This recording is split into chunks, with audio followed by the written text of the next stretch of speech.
My name is Delilah Marchetti. I am 32 years old, and I live in Ashland, Oregon, a town where Shakespeare festivals and tech startups exist in an unlikely harmony that somehow perfectly mirrors the contradictions of my own life.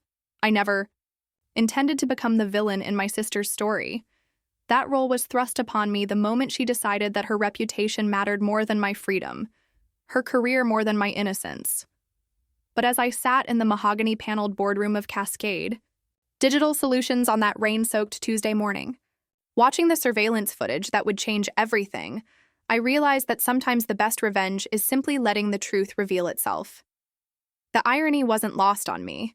The company my sister worked for, the one she loved more than our family, the place where she'd built her identity as the successful one, belonged to me, had belonged to me for 3 years, acquired through a shell company so quietly that even the employees didn't know their real owner. And now, as I watched her, carefully orchestrated lies unravel in real time, I understood that some betrayals run so deep they reshape the very foundation of who you are. Growing up as Marina Marchetti's sister meant living in perpetual eclipse. Where I was introspective and analytical, Marina was charismatic and bold. Where I found solace in books and coding late into the night, she commanded every room she entered. With effortless grace, our parents, Italian immigrants who'd built a modest restaurant empire in Southern Oregon, saw in Marina everything they'd dreamed their American daughters could become. Delilah, why can't you be more like your sister? Became the unofficial family motto. Marina got the lead in school plays while I managed the lighting. She dated the quarterback while I tutored him in calculus. She went to USC on a partial scholarship while I earned a full ride to MIT. A achievement that somehow felt less impressive when Marina's acceptance letter arrived the same day. The dynamic followed us into adulthood. Marina moved back to Ashland after college, taking a marketing position at what she didn't know was my company, Cascade Digital Solutions. I'd founded it during my senior year at MIT, initially as a data analytics firm for small businesses. By the time Marina joined 3 years later, we'd grown into a mid-sized company with over 200 employees and contracts with major Pacific Northwest corporations. I kept my ownership quiet, not out of shame, but out of necessity. The tech world could be brutal for young women, and I'd learned early that being underestimated was often my greatest advantage. I operated through carefully constructed corporate layers, maintaining the public image of CDS being owned by a consortium of investors. While I pulled the strings from behind the scenes, Marina thrived in her role, quickly becoming one of our top performers. She had a gift for understanding what clients wanted to hear and packaging our services in ways that made complex data analysis feel accessible and essential. Watching her succeed at my own company filled me with a complex mixture of pride and resentment that I never quite learned to navigate. Our parents were ecstatic. Finally, both our girls are doing well, our mother would say during Sunday dinners, though her eyes always lingered longer on Marina when she spoke about her important job at that prestigious tech company. What they didn't know, what Marina didn't know, was that every promotion she earned, every successful campaign she ran, every client she landed, happened because I believed in her abilities. I never interfered with her work directly, but I made sure she had the resources and opportunities to shine. In my own way, I was still taking care of my little sister, even as she continued to eclipse me in our parents' eyes. The first sign of trouble came on a Wednesday morning in March. I was reviewing quarterly reports in my home office, a converted barn on 20 acres outside Ashland where I could work in complete privacy, when my phone buzzed with a text from an unknown number. "Your sister is stealing from her company. Thought you should know. A friend." I stared at the message for a long moment, my coffee growing cold in my hands. Marina steal? The idea seemed impossible. Whatever her flaws, dishonesty had never been one of them. She was competitive, sometimes ruthlessly so, but she'd always played by the rules. I dismissed the text as either a mistake or malicious gossip. Marina had made enemies over the years. Her success and confidence tended to rub certain people the wrong way. But the message nagged at me throughout the day, a persistent itch I couldn't quite scratch. 3 days later, my head of security, James Chen, knocked on my office door with a grim expression that immediately put me on alert. "We have a problem," he said, closing the door behind him. "Someone's been accessing client financial data without authorization. The digital forensics team tracked the access points back to Marina Marchetti's login credentials. The words hit me like a physical blow. That's impossible, Marina wouldn't— I know she's your sister, James interrupted gently. But the evidence is pretty clear. She's been downloading client payment information, contract details, pricing structures. We're talking about industrial espionage at minimum. Possibly theft. I forced myself to breathe slowly, to think like the CEO I was rather than the sister I'd always been. Show me everything. The evidence was damning. Marina's keycard had accessed the building at unusual hours. Her computer had been used to download sensitive files that had no connection to her marketing work. Bank records showed deposits into her account that couldn't be explained by her salary or known income sources. But something felt off about the whole thing. The digital breadcrumbs were too obvious, too neatly packaged. Marina was smart, but she wasn't tech-savvy enough to pull off industrial espionage. If she were going to steal from the company, she'd never leave such an obvious trail. I want to handle this personally, I told James. Don't involve HR or legal yet. Give me 48 hours to investigate. He looked uncomfortable. Delilah, I know this is personal, but we have protocols. 48 hours, I repeated, using the tone that had closed million-dollar deals and silenced boardrooms full of skeptical investors. She's my sister. I need to understand what's really happening here. I spent the next day conducting my own investigation, using access codes that only I possessed to dig deeper into the digital evidence. What I found made my blood run cold. The theft was real, but Marina wasn't the thief, she was the fall guy. The actual perpetrator had been incredibly sophisticated, using Marina's credentials to access the files while she was out of the office, then carefully altering timestamp data to make it appear as though she'd been present during the downloads. They'd even deposited money into her account using an elaborate cryptocurrency washing scheme that would have been nearly impossible to trace without the kind of advanced forensic tools that only law enforcement typically used, but they'd made one crucial mistake. They'd underestimated how well I knew my own sister Marina was left-handed, but all the computer activity showed right-handed mouse patterns. She always cleared her browser history obsessively, but the evidence showed someone who'd left a deliberately messy digital trail. Most tellingly, the timing of the thefts coincided perfectly with Marina's weekly yoga classes, a schedule she'd maintained religiously for over 2 years. Someone had been watching my sister very carefully, learning her habits and routines well enough to frame her convincingly, but they didn't know her well enough to avoid the small details that would expose their deception to someone who'd grown up with her. The question was who? I had my answer by Thursday evening. Marcus Rodriguez, one of our senior developers, had been selling client data to competitors for months. He'd grown frustrated with his advancement prospects at CDS and decided to cash out by stealing our most valuable asset, our client relationships and pricing strategies. When our security measures made direct theft too risky, he'd chosen Marina as his scapegoat. The choice wasn't random. Marcus had asked Marina out twice over the past year, and she'd declined both times politely but firmly. He'd taken the rejection poorly, making snide comments about her success and suggesting to anyone who'd listen that she was not as smart as she pretends to be. I had everything I needed to clear Marina's name and expose Marcus. All I had to do was present the evidence to James and let our security team handle the rest. My sister would never know how close she'd come to losing everything, and our relationship could continue as it always had. But then Marina made a choice that changed everything. I was preparing to call James with my findings when my phone rang. Marina's name appeared on the screen, and I answered with relief flooding. My voice, Marina, thank God, I need to talk to you about something important. Delilah.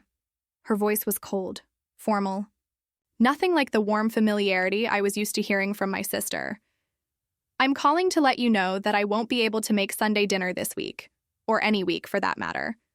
What? Marina, what's going on? You know exactly what's going on? The words came out sharp, accusatory. I know what you did. My heart stopped. What I did? Don't play innocent with me. I know you're the one who's been trying to destroy my career. I know you planted that evidence to make it look like I was stealing from my company. The accusation hit me like a slap. Marina, that's insane. Why would I?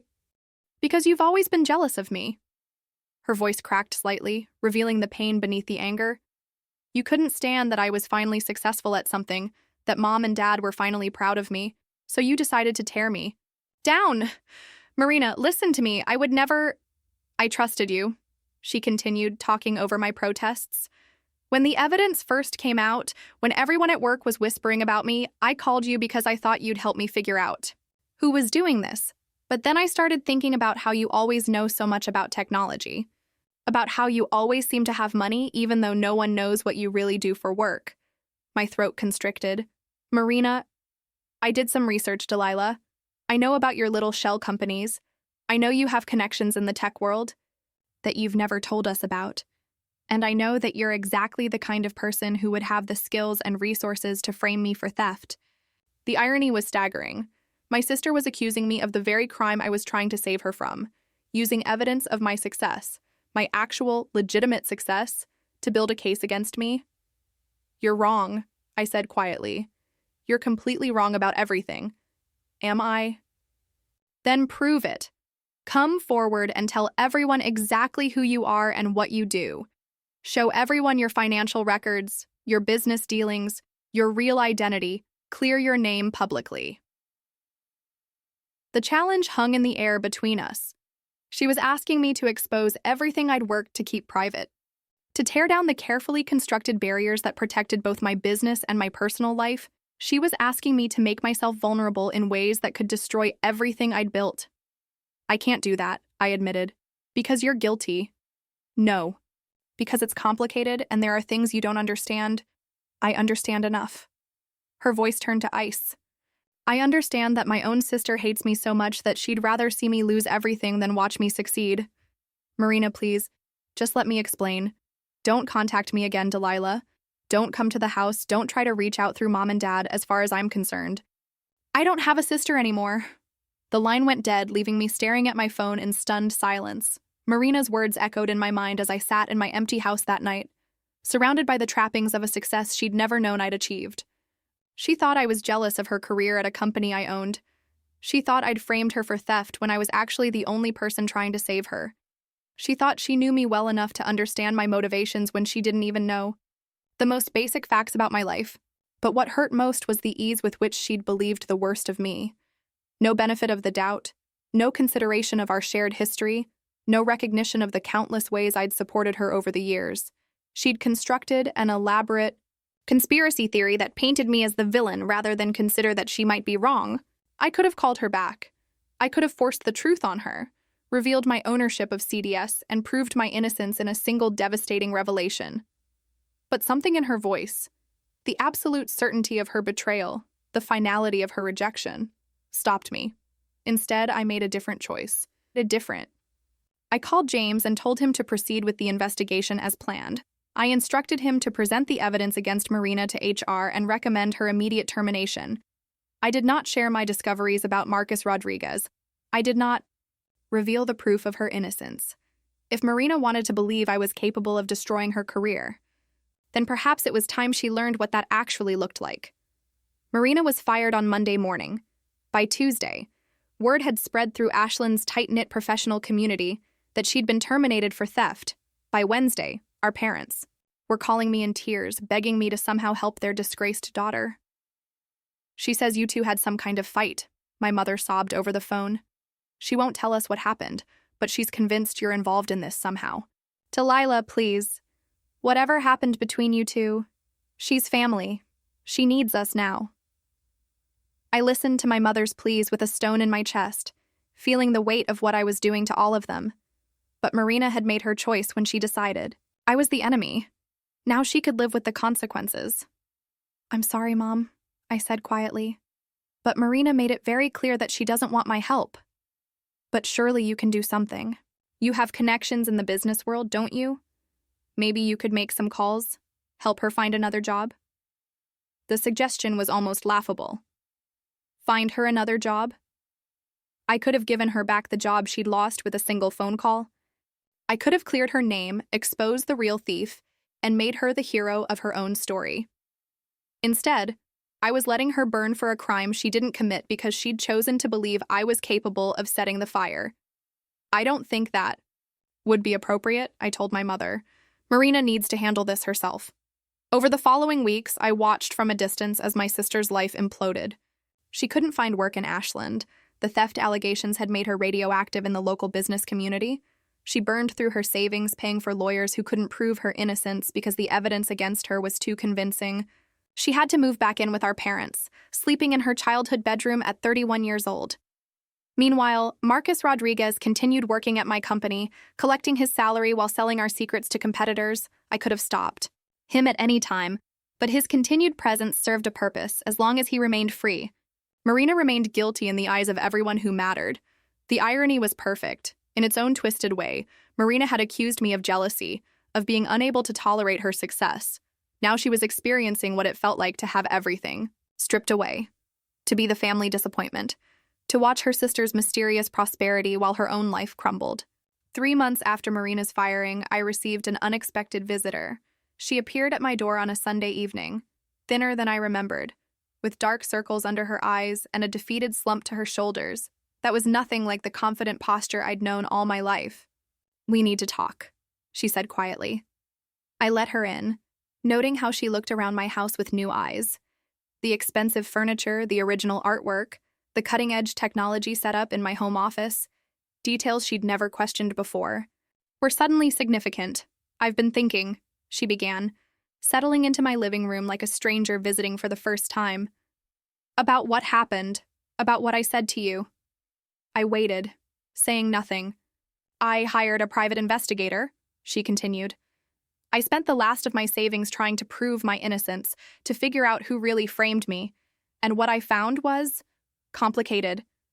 My heart began to race, but I kept my expression neutral. "The AUBA investigator couldn't find any evidence that you were involved in the theft," Marina said slowly. "In fact, he couldn't find much evidence of anything you do for work.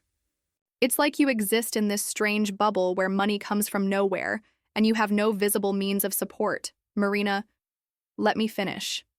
She held up a hand, and I saw tears gathering in her eyes. "I also found out some things about Marcus Rodriguez. Did you know he's been dating someone new? Someone who works for Pinnacle Analytics, our biggest competitor." I hadn't known that detail, but it wasn't surprising. Marcus's girlfriend was probably his contact for selling our proprietary information. "The investigator thinks Marcus might be involved somehow," Marina continued. "But he can't prove it because Marcus covered his tracks too well. The only person who could expose him would be someone with access to really sophisticated forensic tools, someone with deep knowledge of digital security systems." She looked at me directly for the first time. "Since entering my house, someone like you?" The accusation hung in the air between us, but this time it was different. This time she wasn't certain. This time she was asking rather than attacking. "I think," Marina said carefully, "that I might have been wrong about you. I think you might actually be the only person who could help me prove my innocence. But I also think there are things about your life that you're not telling me, things that might explain why you haven't helped me already." I could have ended it right there. I could have told her the truth, revealed everything, and let her process the magnitude of her mistake. But something held me back. Maybe it was the memory of her voice on the phone 3 months ago, so certain of my guilt. Maybe it was the way she'd dismissed our entire relationship based on circumstantial evidence and her own insecurities. Or maybe it was the realization that her apology wasn't really an apology at all. She was still convinced I was hiding something sinister. She was still trying to solve the mystery of my life rather than simply trusting me. "What exactly are you asking me, Marina?" "I'm asking you to tell me the truth about who you are and what you do. I'm asking you to trust me with whatever secrets you've been keeping. And I'm asking you to help me clear my name if you can." "And if I say no?" She was quiet for a long moment. "Then I guess I'll know where we stand." Another ultimatum, another test of my loyalty that she'd already decided I would fail. "You'll know where we stand," I repeated. "Just like you knew 3 months ago when you decided I was guilty without giving me a chance to defend myself." That was different. How was it different, Marina? How was it different from right now, when you're sitting in my house telling me that you'll only trust me if I reveal every private detail of my life to prove my innocence? She flinched at the accusation, but she didn't back down. "Because 3 months ago, I was scared and angry and not thinking clearly. Now I'm trying to make things right. By demanding that I earn your trust instead of simply giving it to me. I'm Not demanding anything, I'm asking. The same way you asked me to prove my innocence 3 months ago? The conversation was spiraling into familiar territory. Accusations and counter-accusations, hurt feelings and defensive responses. But this time, I had all the power. This time, I could end the argument with a single revelation that would change everything. Instead, I chose a different path. I think you should leave, I said quietly. Marina's face crumpled. Delilah, please, I'm trying to fix this. You're trying to fix this on your terms, the same way you broke it on your terms. You want me to prove myself to you, to earn back a trust that you withdrew without cause. But I don't owe you proof, Marina. I don't owe you explanations or confessions or whatever. It is you think you need from me. So that's it? You're just going to let me lose everything because I made a mistake? The question revealed everything wrong with her thinking. Even now, she saw her false accusation as a simple mistake, a momentary lapse in judgment that I should forgive and forget. She didn't understand that she'd revealed something fundamental about how she saw me, about how little she trusted the person I'd always been. I'm not letting you lose anything, I said. Your choices led you here. Your assumptions, your accusations, your refusal to trust me when I needed it most. Those were all your decisions. I'm just not saving you from the consequences. But you could help me if you wanted to. I know you could. Could I? How do you know that, Marina? What makes you so certain that I have the power to fix your life? She stared at me, tears streaming down her face, unable to answer the question because answering it would require admitting that she still didn't. Trust me. Still believed I was hiding something sinister. Please, she whispered. You're my sister. Yes, I agreed. I am your sister. I'm the sister who celebrated every one of your achievements, who supported every one of your dreams, who would have moved mountains to protect you from harm. But I'm also the sister you accused of destroying your life without a second thought. I'm the sister you cut out of your life because it was easier to blame me than to consider that you might be wrong. I walked to the door and opened it. When you're ready to trust me without conditions, without demands for proof or explanations, then we can talk. Until then, I think it's better if we keep our distance. Marina walked past me toward the door, then stopped and turned back. I love you, she said. Despite everything, I love you, but I don't understand you and I don't think you want me to. I've never wanted anything except for you to be happy, I replied. But apparently, that wasn't enough. After she left, I sat in my living room for hours, staring at the place where she'd been sitting. The truth was so close to the surface now, begging to be revealed. One phone call to James, one meeting with HR, one presentation of the evidence I'd gathered months ago, and Marina's nightmare would be over. But the cost would be my own sense of justice. She'd betrayed me first, had chosen to believe the worst of me when I needed her faith most. If I saved her now, I'd be teaching her that actions didn't have consequences, that she could wound me deeply and still expect my unconditional support. Sometimes love meant letting the people you care about face the results of their choices, even when you had the power to shield them from the pain. 6 months after Marina's firing, I made a decision. That would change everything. I was reviewing quarterly reports when James knocked on my office door with news that Marcus Rodriguez had finally been caught. A competitor had tried to use our proprietary data in a presentation to one of our clients, inadvertently exposing the theft. Our legal team was preparing criminal charges, and Marcus would almost certainly face jail time. There's something else, James said carefully. Now that we know Marcus was the real thief, we need to discuss Marina's case. She was innocent, and we fired her based on fraudulent evidence. Our legal team is concerned about potential lawsuits. I stared at the report in my hands, seeing the numbers but not really processing them. Marina's vindication was no longer something I could control or delay. The truth was coming out whether I wanted it to or not. What do you recommend? I asked. Full disclosure, we need to contact Marina immediately, admit our mistake, offer her reinstatement with back pay, and probably settle for additional damages to avoid a wrongful termination lawsuit. And if she asks how we discovered Marcus's guilt? James looked uncomfortable. We'd have to tell her about the forensic investigation we conducted. She'd learned that we had evidence of her innocence months ago, but didn't act on it immediately due to the ongoing investigation. The careful phrasing didn't fool me. He knew I'd sat on the evidence. He knew I'd let my sister suffer for a crime she didn't commit. He was giving me a chance to explain myself, to provide some justification for what must look like deliberate cruelty. "Set up a meeting," I said finally. "I'll handle this personally." "Delilah, are you sure that's wise?" "Given your relationship with Marina, it might be better if HR—" I said I'll handle it personally. He nodded and left, closing the door behind him. I sat alone in my office, finally forced to confront the reality of what I'd done and what it meant. I'd spent 6 months watching my sister's life fall apart, knowing I could stop her suffering with a single phone call. I'd let her lose her job, her reputation, her financial security, and her relationship with our family because she'd hurt my feelings.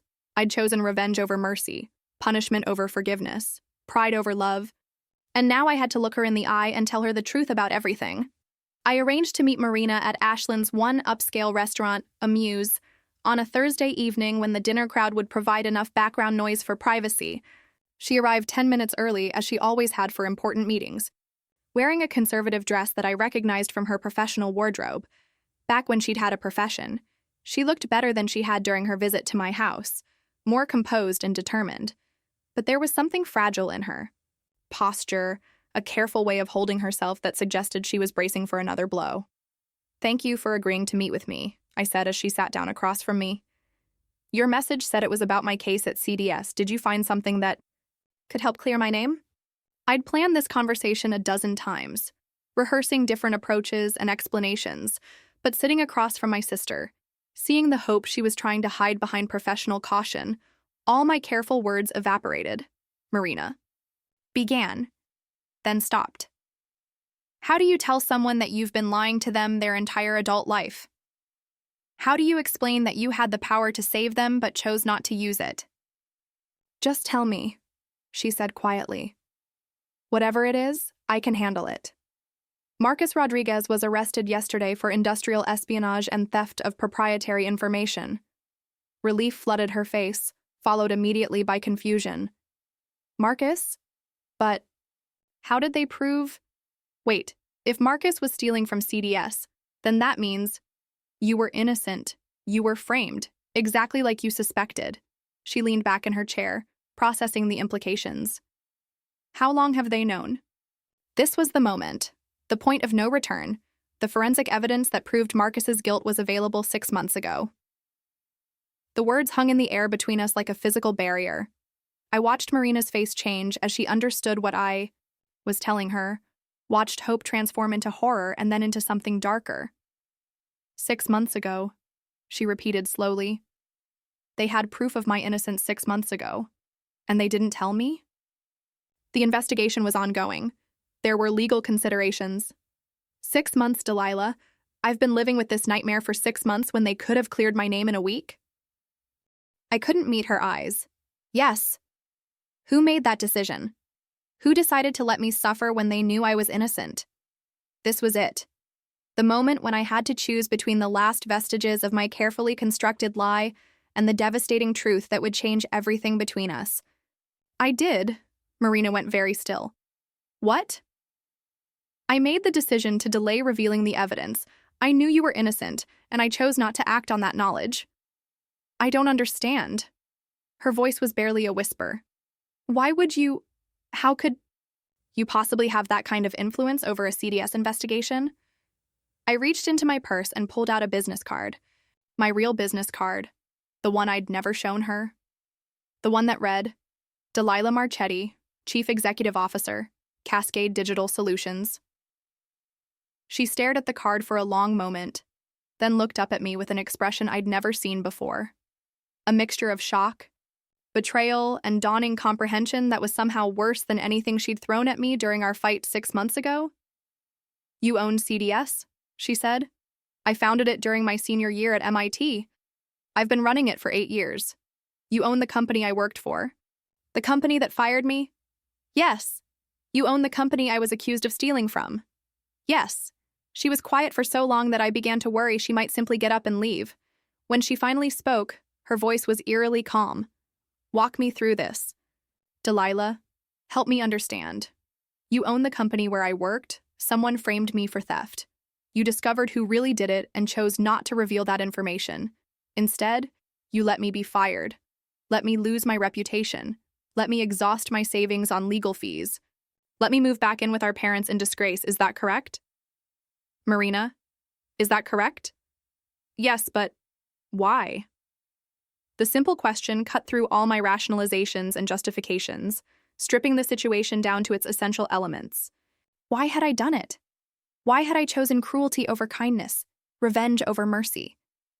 Because you believed I was guilty, I said finally. Because when you needed to choose between trusting me and suspecting me, you chose suspicion. Because you accused me of destroying your life when I was actually the only person trying to save it. So this was punishment. This was consequences. Consequences for what? For being scared when I was being framed for a crime I didn't commit? For not immediately realizing that my sister, who has spent our entire adult life hiding her success from our family, was actually in a position to help me?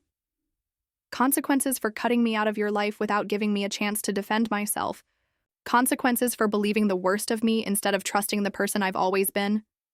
Marina leaned forward, and I saw tears beginning to form in her eyes. The person you've always been? Delilah, I don't know who you've always been. I thought I did, but apparently, my sister owns a multi-million-dollar company and has been pretending to struggle financially for years. My sister has been watching me work at her company, watching me celebrate promotions that she approved, watching me stress about performance reviews that meant nothing because she could have fired or promoted me at will. I never interfered with your work. That's not the point. Her voice cracked, drawing glances from nearby tables. She lowered her volume but not her intensity. The point is that our entire relationship has been built on a lie. The point is that when I was at the lowest point of my life, when I was desperate and scared and facing the destruction of everything I'd worked for, my own sister, who had the power to save me with a single word, chose to let me suffer because her feelings were hurt. Your feelings were hurt too, but that didn't stop you from accusing me of crimes I didn't commit. I accused you of framing me based on circumstantial evidence and paranoid thinking. You actually did let me be destroyed based on factual knowledge and deliberate choice. Do you see the difference? I did see the difference, and it was stark and undeniable. Marina's accusation had been wrong but understandable. A desperate person grasping for explanations in an impossible situation. My revenge had been calculated and cruel. The action of someone who had all the power and chose to use it for punishment rather than protection. I see the difference, I admitted. Do you? Because from where I'm sitting, it looks like you saw an opportunity to teach me a lesson about trusting you, and you didn't care how much damage you did in the process. I wanted you to understand what you'd done to me, what I'd done to you. Delilah, I made a mistake. I was wrong about you, and I'm sorry for that. But what you did to me wasn't a mistake. It was a choice you made every single day for 6 months. Every time you woke up and decided not to make the phone call that would clear my name, you chose revenge over love. You chose your wounded pride over my entire life. The worst part was that she was right. Every day for 6 months, I'd consciously chosen to let her suffer. I'd justified it as teaching her a lesson, as helping her understand the consequences of her actions. But at its core, it had been pure revenge. I know what I did was wrong, I said quietly. I know I can't undo the damage, but I want you to understand why. I understand why. Marina wiped tears from her cheeks with the back of her hand. I understand that you've been lying to me about who you are for years. I understand that when I was desperate and made a terrible mistake in judgment, you decided to punish me in the cruelest way possible. I understand that my sister values being right more than she values my well-being. That's not fair, isn't it? You had a choice. Delilah, when you discovered I was innocent, you could have chosen forgiveness, understanding, love. Instead, you chose revenge. You chose to let me believe I was guilty of something horrible. You chose to let our parents think their daughter was a thief. You chose to let me lose everything because I hurt your feelings. I wanted to argue, to defend myself, to explain all the complex emotions and justifications that had led to my decision. But stripped of all the psychological complexity, Marina's assessment was accurate. I had chosen revenge over love, and that choice had defined everything that followed. What happens now? I asked. Marina was quiet for a long moment, staring at my business card on the table between us. When she looked up, her eyes held a resolution I'd never seen before. "Now I know who my sister really is," she said, "and I know who I need to become." The legal proceedings moved swiftly once the truth emerged. CDS offered Marina a settlement package that included full reinstatement, 6 months of back pay, and additional compensation for the damage to her reputation. Marcus Rodriguez was charged with multiple felonies and faced up to 10 years in prison. But the real reckoning happened within our family. Marina told our parents everything, about my ownership of CDS, about my decision to let her suffer, about the years of lies I'd told about my financial situation. The revelation shattered their understanding of both their daughters and forced them to confront uncomfortable truths about favoritism and assumptions they'd carried for decades. How could we not know? My mother asked during a painful family dinner at their house 2 weeks after the restaurant meeting.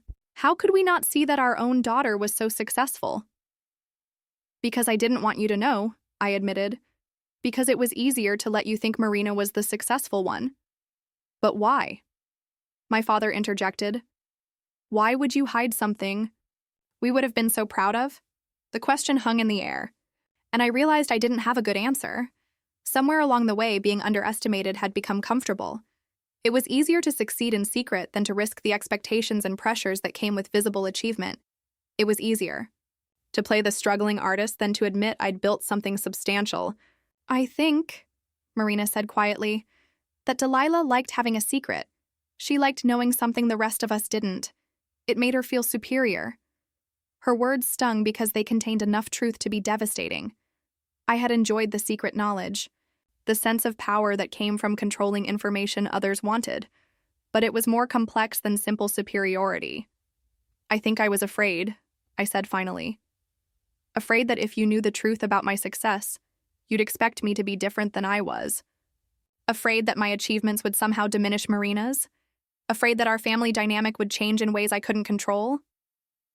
So instead, you changed it in the worst possible way," my mother said, her voice heavy with disappointment. "You let your sister suffer when you could have helped her. You lied to all of us for years. You turned our family into strangers." The assessment was harsh but accurate. In trying to preserve a family dynamic that had never really served any of us well, I destroyed the trust that held us together.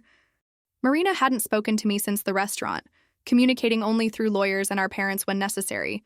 She'd taken the settlement from CDS but declined the offer of reinstatement, choosing instead to start her own marketing consultancy. Within 3 months, she'd landed several major clients, including 2 companies that had previously worked with CDS. I heard about her success through our parents, who were careful to share her achievements with equal enthusiasm now that they understood the full scope of both our careers. The pride in their voices when they talked about her new business was tinged with regret about the years they'd taken her accomplishments for granted. "She's doing so well," my mother told me during one of our weekly phone calls, a ritual Marina had stopped participating in. "She's hired 2 employees already, and she's thinking about expanding to Portland." "I'm glad," I said, and meant it. Whatever else had happened between us, I genuinely wanted Marina to succeed. "She asks about you sometimes," my mother continued carefully. "Not directly, but she'll ask how you're doing, whether you're happy." "What do you tell her?" "That I don't know. That you keep your feelings as private as you kept your business. That I wish I understood both my daughters better than I do." The conversations with my parents had become exercises in navigating new territory. They were proud of my success but horrified by my choices. They loved both their daughters but struggled to reconcile the people they'd thought we were with the people we'd revealed ourselves to be. Running CDS became more complicated after my identity was revealed. Employees who had worked for me for years suddenly saw our previous interactions through a different lens. Some were impressed by how young I'd been when I founded the company. Others felt deceived by the layers of corporate structure I'd used to hide my involvement. "It changes things," James admitted during one of our security briefings. "Not in terms of respect for your abilities. Everyone knows you built this company from nothing, but there's a sense that we didn't really know who we were working for, the why." Comment hit home because it reflected a broader truth about the life I'd constructed. I'd become so comfortable with misdirection and hidden identities that I'd forgotten the cost of living behind masks. People couldn't trust someone they didn't really know, and I'd made myself unknowable to almost everyone in my life. I made changes, small ones at first, then larger. I moved my office from the converted barn to CDS headquarters, making myself more visible and accessible to employees. I started attending industry conferences under my own name rather than sending representatives. I began building the kind of professional relationships that required authenticity rather than careful calculation, but the personal relationships were harder to repair. Marina remained distant, professional when we had to interact through family events, but never warm. She'd built walls that I couldn't breach with explanations or apologies, walls that protected her from further betrayal, but also kept out the love I'd never stopped feeling for her. "She doesn't trust you," my mother explained when I asked why Marina seemed so cold during our father's birthday dinner. "She trusted you completely her whole life, and you used that trust to hurt her when she was most vulnerable. She won't make that mistake again." But I never wanted to hurt her. Everything I did was because I was hurt first. "Delilah, you're 32 years old. You can't keep acting like a child who hits back when someone hits them. You had power in that situation, real power to help or hurt, and you chose to hurt. That choice defines who you are more than any justification you might offer for making it." My mother's words forced me to confront an uncomfortable truth. I'd spent months justifying my revenge as a reasonable response to Marina's accusations, but the power imbalance had made it something else entirely. Marina had lashed out from a position of weakness and fear. I'd retaliated from a position of absolute strength. The moral calculus wasn't equivalent. No matter how wounded my feelings had been, a year after the truth came out, I made a decision that surprised everyone, including myself. I was reviewing applications for a new initiative CDS was launching, a mentorship program for women entrepreneurs.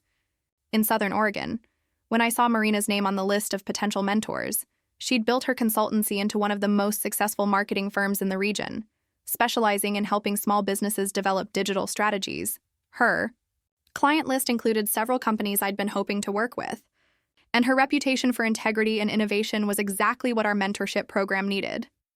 But more than that, reading her application reminded me of why I'd fallen in love with business in the first place.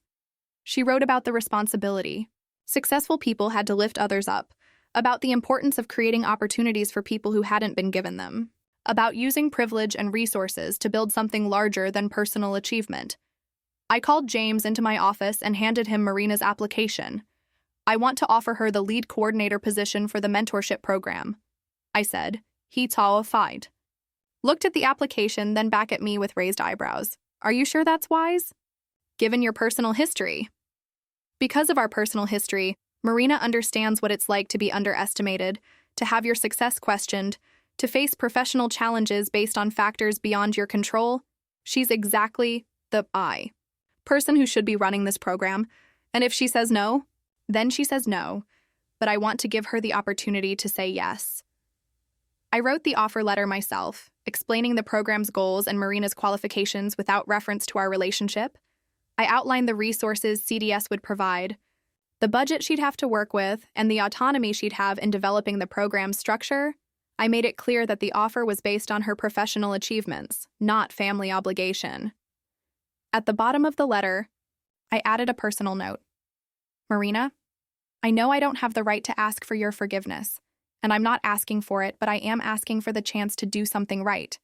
This program could help dozens of women build the kind of businesses we've both been fortunate enough to create. I can't think of anyone better qualified to lead it. If you're willing to work with CDS on this project, I promise to stay out of your way and let you build something extraordinary. Delilah." I sent the letter through official channels and waited.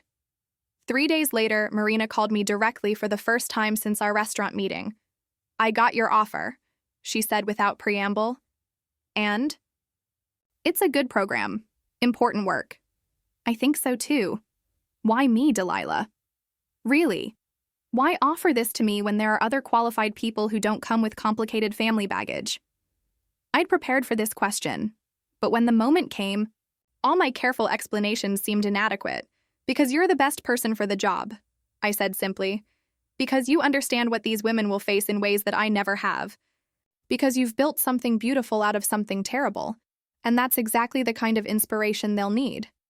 And because you want to make amends. That too. But mostly because the program deserves the best, and you're the best." was quiet for a long moment. When she spoke again, her voice was carefully professional. "I'll take the position on one condition." "What's that?" "You stay out of the program entirely. No oversight, no input, no surprise visits to check on progress. I report to your board of directors, not to you. We keep our personal relationship completely separate from this professional arrangement." Thought Xiao's terms were harsh but fair. She was offering to work with my company while making it clear that she still didn't trust me personally. "Agreed," I said. "Then I accept." Marina threw herself into the mentorship program with the same intensity she'd brought to everything else in her life.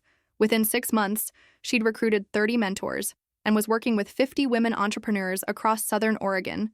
The program became a model for similar initiatives throughout the Pacific Northwest. I kept my promise to stay away, but I couldn't help following the program's progress through reports and media coverage. Marina had created something extraordinary, a network of support that went far beyond simple business advice to address the unique challenges women faced in building companies. One article in the Portland Business Journal particularly caught my attention. It featured a profile of Sarah Chen, a young woman who'd used the program to launch a sustainable fashion company. In the interview, Sarah credited Marina with helping her navigate everything from investor meetings to work-life balance. "Marina doesn't just teach you about business strategy," Sarah was quoted as saying. "She teaches you about resilience, about how to get back up when people knock you down, how to trust your instincts when everyone else doubts you. She's proof that you can overcome anything if you're willing to do the work."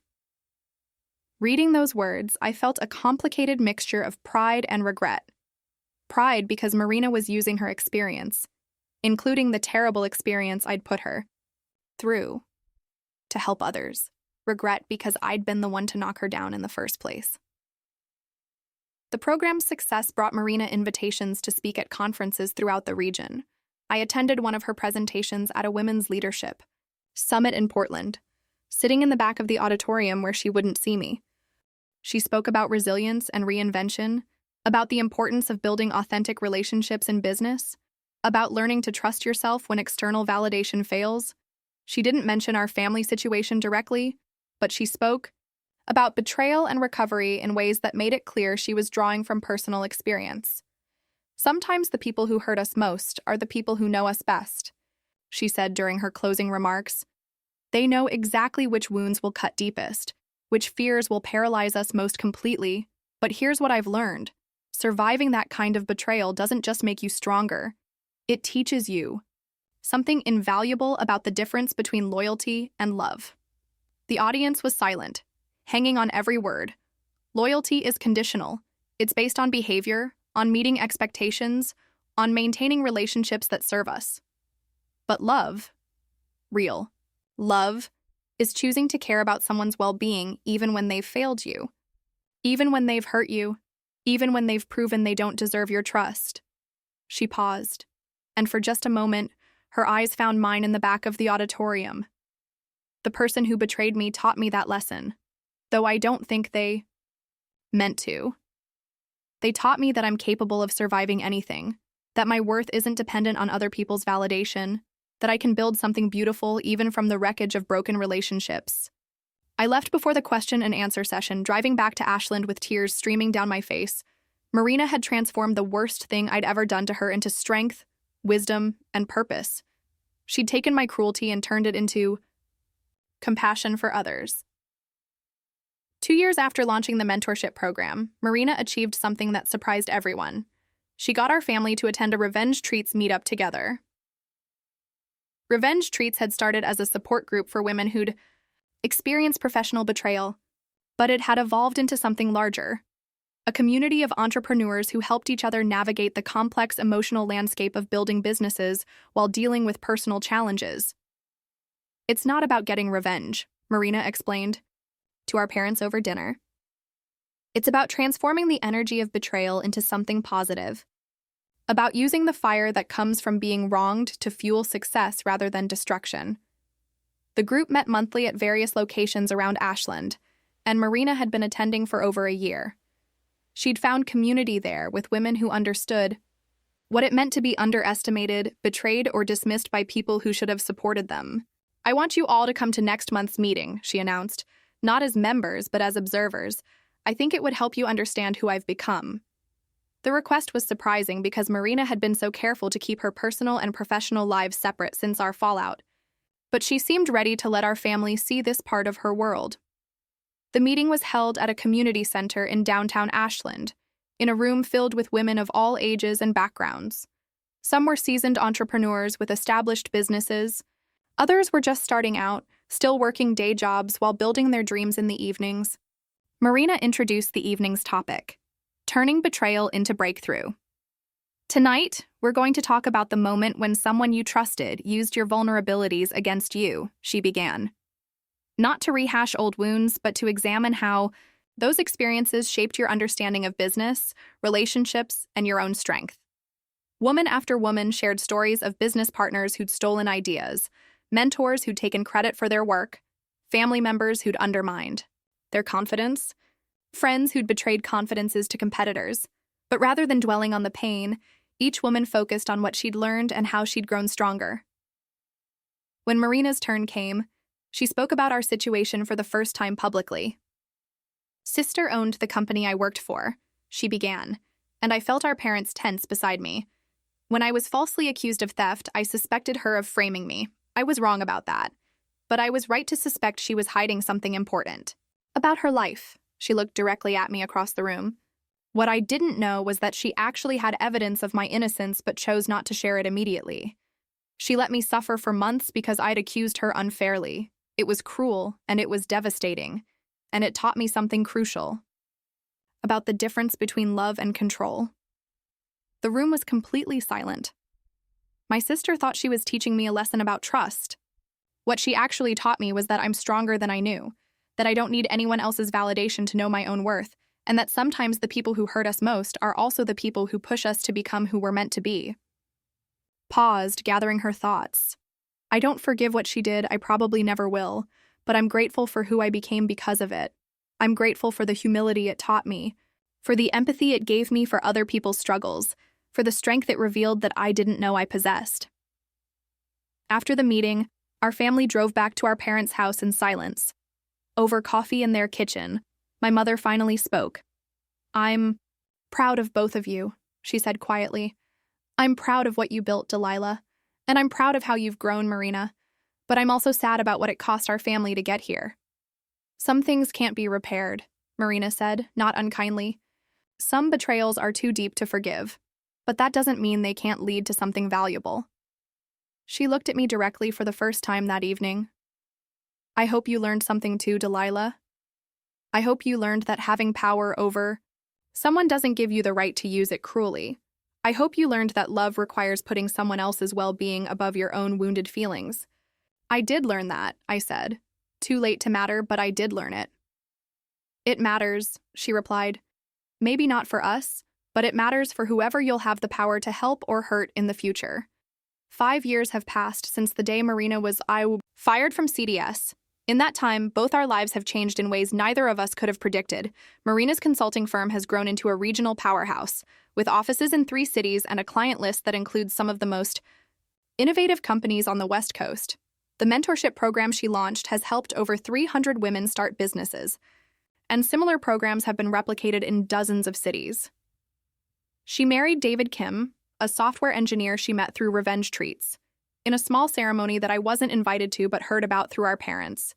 They have a 2-year-old daughter named Elena, who, according to our mother, has Marina's determination and David's quiet thoughtfulness. CDS has continued to grow as well, though my approach to leadership has changed significantly. I'm more transparent about my role, more collaborative in my decision-making, and more conscious of the power dynamics that exist in every professional relationship. I've never again used my position to punish someone for personal reasons. I've also never remarried or had children. Whether that's a consequence of what happened with Marina or simply a reflection of my priorities, I'm not sure. What I do know is that I've poured my energy into building something that will outlast me, a company culture based on transparency and fairness rather than hidden agendas and personal vendettas. Our parents have aged in the way that parents do. When their family splinters, they're proud of both their daughters' achievements. But there's a sadness in their eyes when they talk about family gatherings that will never include both of us, grandchildren who will never know their aunt, traditions that died with our relationship. Marina and I see each other at family events, birthdays, holidays, the occasional crisis, but we maintain the careful distance of polite strangers. We ask about each other's work, share superficial updates about our lives, and avoid any topic that might lead to deeper conversation. It's a sustainable arrangement, but it's not a relationship. Sometimes I wonder what would have happened if I'd made different choices that day when I first learned Marina was innocent. If I'd called her immediately, revealed the truth, exposed Marcus without delay, would we have worked through the original betrayal? Would she have understood my reasons for hiding my success? Would our relationship have emerged stronger from the crisis? But those questions assume that relationships can survive any betrayal as long as the truth eventually emerges. What I learned too late is that some actions create permanent damage, regardless of the intentions behind them or the apologies. That follow, I chose revenge over mercy, and that choice defined not just what happened to Marina, but who I revealed myself to be. She was right when she said that having the power to help or hurt someone creates a moral responsibility that transcends personal feelings. I failed that test in the most fundamental way possible. The irony is that Marina's assessment of me was correct from the beginning, just not in the way she thought. She accused me of being jealous of her success, of wanting to tear her down because I couldn't stand to see her thrive. That wasn't true when she said it, but it became true the moment I chose to let her suffer for me wounded pride. In trying to prove that I wasn't the villain in her story, I became exactly that. Today I received an invitation that stopped me cold. Marina is receiving the Regional Entrepreneur of the Year award from the Oregon Business Association, and the ceremony is being held at Ashland's newest hotel. The invitation came through my assistant, formal, professional, with no personal note attached. I don't think Marina sent it. More likely, someone on the planning committee included me because of CDS's profile in the local business community, not knowing about our personal history, but regardless of how it arrived, the invitation represents a choice I could attend and watch my sister receive recognition for the extraordinary business she's built from the ashes of her destroyed career. I could sit in the audience and applaud the woman who took my cruelest act and transformed it into purpose and strength. I could witness her success and feel pride for what she's accomplished, despite, or perhaps because of, what I did to her. Or I could stay away, maintaining the distance that's defined our relationship for the past 5 years. I could avoid the complexity of emotions that seeing her honored would inevitably bring up. I could protect both of us from the awkwardness of occupying the same space while pretending we're not sisters. As I hold the invitation in my hands, I realize that this decision, like the one I made 5 years ago when I chose revenge over mercy, will define something essential about who I am. Not who I was when I was hurt and angry and making choices from wounded pride, but who I've become in the years since then. Marina was right about the difference between loyalty and love. Loyalty is conditional, based on behavior and mutual benefit. But love, real love, is choosing to celebrate someone's success even when you had no part in creating it, even when you were the obstacle they had to overcome to achieve it. I won't go to the ceremony. Marina has made it clear that my presence in her life is unwelcome, and respecting that boundary is the least I can do after violating so many others. But I will send a donation to the mentorship program in her honor, with a note explaining that it comes from someone who believes in the work she's doing. It's not redemption. Nothing I do now can undo the choices I made then, but it's recognition. Recognition that Marina built something beautiful despite my attempts to tear her down. Recognition that she's exactly the kind of person who deserves to be celebrated.